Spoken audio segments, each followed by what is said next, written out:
Putri Safia. Aku dari kelas A2. Di sini aku bakal wawancarain seorang nelayan dari Labuan. Yuk ikutin keseruan aku hari ini. Saya Sueb, umur saya 40 tahun. Saya dari Labuan. Jadi di sini aku lagi bersama Bapak Sueb, seorang nelayan dari Labuan. Bapak, aku izin tanya-tanya ya. Ya, Sejak kapan sih Bapak mulai menjadi nelayan? saya dari semenjak keluar sekolah SMP. Berarti udah cukup lama ya Pak? Iya, udah cukup lama. Kalau misalnya kondisi cuaca seperti apa sih yang mempengaruhi hasil tangkapan ikan dari para nelayan itu? Kalau lagi angin kencang, kalau lagi hujan, ada badai, itu bisa mempengaruhi tangkapan ikan. Berarti kalau misalnya lagi cuaca buruk itu kemungkinan para nelayan nggak melaut ya Pak? Ya, nggak melaut. Lalu persiapan apa aja sih yang Bapak siapin untuk mulai melaut? Semacam konsumsi dari makanan, dari solar. Berarti kayak konsumsi bahan bakar dan lain-lain gitu ya? Semacam pancingan, gitu. Persiapan Jala gitu jala, ya? iya.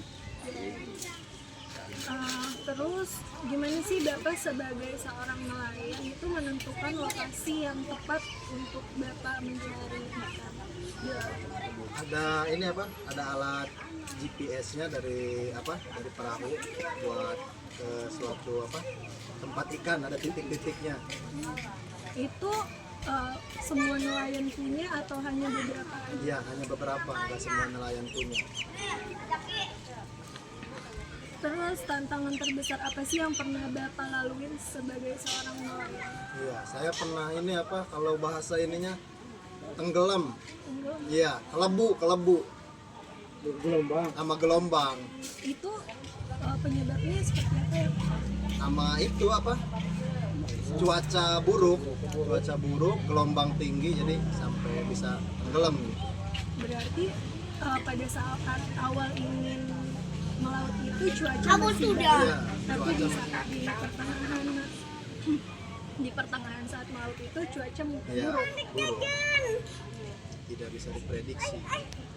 Jenis ikan apa aja sih Pak yang menjadi target utama dari para nelayan yang ada di Labuan? Ikan tongkol, ikan tuna, tenggiri, kue, cumi. Kalau misalnya habis dapat ikan kayak gitu, itu dijualnya ke mana ya Pak? Apa ke pasar atau ke mana? Ke TPI, di sini ada pelelangan.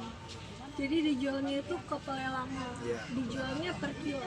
Ya, ada per kilo, ada langsung dilelang gitu. Biasanya harganya itu berapa? Apa tergantung dapat ikan? Ya, tergantung pendapatan ikannya. Kira Pak, apa sih harapan Bapak ini untuk anak muda zaman sekarang? Harapan saya buat anak muda zaman sekarang jangan sampailah jadi kayak seperti kami jadi nelayan. Cukup dari kami saja yang menjadi nelayan. Bapak Aca dari nelayan udah 50 tahun. Bapak Aca kan udah lama ya jadi nelayan. Ya, Gimana sih caranya Bapak Aca sama teman-teman itu mengatasi masalah sampah plastik yang sering Bapak Aca temuin di laut gitu kalau lagi berjalan. Kalau lagi berjalan harus diambil, kumpulin. Baru kalau 4 hari di laut, kalau dokap gitu ya, kalau di laut gitu lah. Baru dibuang, langsung dibakar. berarti itu dikumpulin dulu gitu ya kalau masih di laut, nanti pas udah nyampe di darat baru dibakar. Dibakar. Kalau misalnya di Labuan itu kalau buang sampah di laut itu masih kayak ya udah asal aja gitu, Iya. belum ada peraturan dan lain-lain. Belum ada peraturan kalau di Labuan. Nah Bapak Aca, gimana sih menurut Bapak Aca tuh dampak pencemaran laut terhadap hasil tangkapan ikan biasanya? Banyak limbah LTU, limbahnya itu pencemaran kan. Dampak ikannya nggak ada di sana, Bu. Nggak Jadi cari ikannya itu harus berapa mil, berapa jam gitu dari Labuan ke apa ke Pulau Sumatera gitu cari ikannya. Berarti kalau misalnya pencemaran yang nggak cepet-cepet diatasin, para nelayan juga bakal susah dapat penghasilan Nah, iya, ikannya ya. iya. Nah yang terakhir Bapak Acan, ada nggak sih program atau inisiatif masyarakat lokal yang mendukung nelayan ini buat menjaga kebersihan di laut? Belum ada. Belum ada. Semoga cepet-cepet ada biar sama-sama bisa kerjasama kan, biar kalau di darat mereka bisa bersihin yang sampah-sampah di darat, dan nelayan juga bisa bersih-bersihin sampah yang ada di lautnya. Jadi apa ya kalau dibilangin gitu Bu, Masih susah. masih susah ya. Jadi nggak ada istilahnya apa di apa tuh kalau didenda nggak ada kalau di daerah Labuan. Kalau pengalaman Bapak alaman di daerah Tamal, Pulau Cangkir punya itu harus dikumpulin.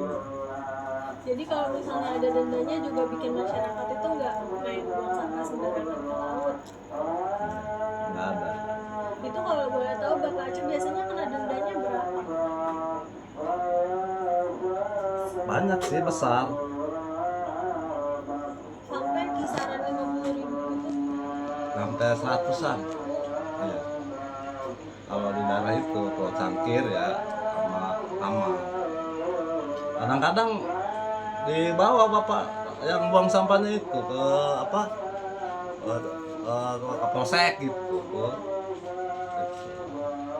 Bisa ditangkap gitu berarti. Mm-mm.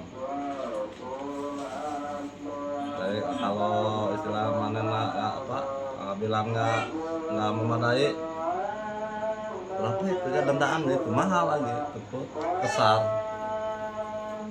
Tapi kalau di Labuan sendiri kayak di Carita gitu belum ada. Belum ada. Jadi kayak masih pada sembarangan aja ya Bapak Aceh. Jadi paling yang ngambilin sampah itu para nelayan. Yang ngerti aja. Berarti nggak semua para nelayan juga ngerti kan?